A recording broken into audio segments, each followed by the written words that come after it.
Hey guys, this is Gantium. Welcome to WTN Celebrity. Subscribe our channel for more Yankees Hall of Fame pitcher Whitey Ford dies at 91. Nicknamed chairman of the board, Ford spent 16 seasons with Yankees and won 6 World Series championships. Whitey Ford, the street-smart New Yorker who had the best winning percentage of any pitcher in the 20th century and helped make the Yankees baseball's perennial champions in the 1950s and 60s, has died.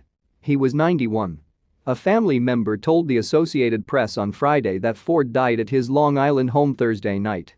The cause was not known. Nicknamed the chairman of the board, Ford was a wily left-hander who pitched from 1950 to 67 in the major leagues, all with the Yankees. He was among the most dependable pitchers in baseball history. He won 236 games and lost just 106, a winning percentage of .690. He would help symbolize the almost machine-like efficiency of the Yankees in the mid-20th century, when only twice between Ford's rookie year and 1964 did they fail to make the postseason. Ford's death is the latest this year of a number of baseball greats. Al Callen, Tom Seaver, Lou Brock and Bob Gibson. The World Series record book is crowded with Ford's accomplishments. His string of 33 consecutive scoreless innings from 1960 to 62 broke a record of 29 2-3 innings set by Babe Ruth. Ford still holds records for World Series games and starts, 22, innings pitched, 146, wins, 10, and strikeouts, 94. Ford was in his mid-20s when he became the go-to guy in manager Casey Stengel's rotation, the pitcher Stengel said he would always turn to if he absolutely needed to win one game. Ford was Stengel's choice to pitch World Series openers 8 times, another record. Ford's best seasons came in 1961 and 1963, in the midst of a stretch of 5 straight AL pennants for the Yankees, when new manager Ralph Houck began using a 4-man rotation instead of 5. Ford led the league in victories with 25 in 1961, won the Cy Young Award, and was the World Series MVP after winning 2 more games against Cincinnati. In 1963, he went 24-7, again leading the league in wins. 8 of his victories that season came in Juneau. Also led the AL in earned run average in 1956, 2.47, and 1958, 2.01, and was a 6-time All-Star selection. Ford did have his World Series disappointments.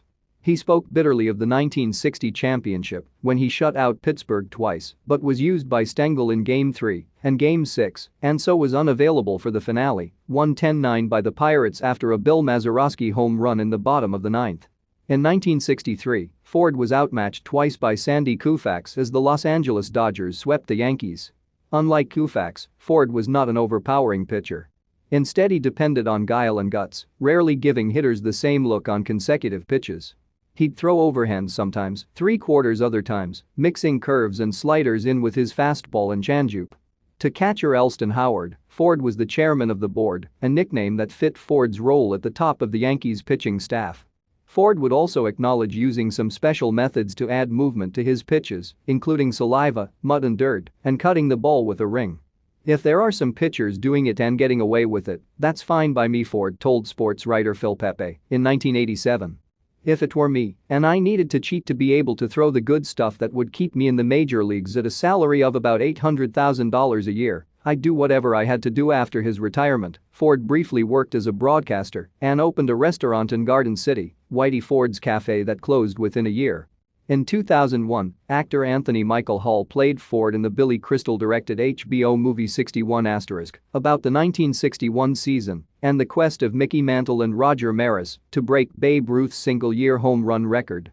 Ford and Mantle were cultural opposites, an odd couple who became inseparable off the field, Ford the fast-talking city kid, Mantle the shy country boy from Oklahoma. They enjoyed the attraction of New York nightlife along with rowdy, wisecracking infielder Billy Martin, and Stengel called the trio Whiskey Slick. Mantle shortened that to just Slick for Ford, who proudly used the nickname as the title of his 1987 typical of their adventures was an episode during a trip to Japan where they hooked up with a 400-pound sumo wrestler who was accompanied by a translator. Through the evening, the wrestler never spoke, just smiling and nodding. Then it occurred to Martin that it might be fun to sling some insults at the wrestler. Their new friend continued to nod and smile. Then, when the evening was over, Martin said good night in Japanese, and the wrestler nodded and said, "Thank you very much for a nice evening" in perfect English.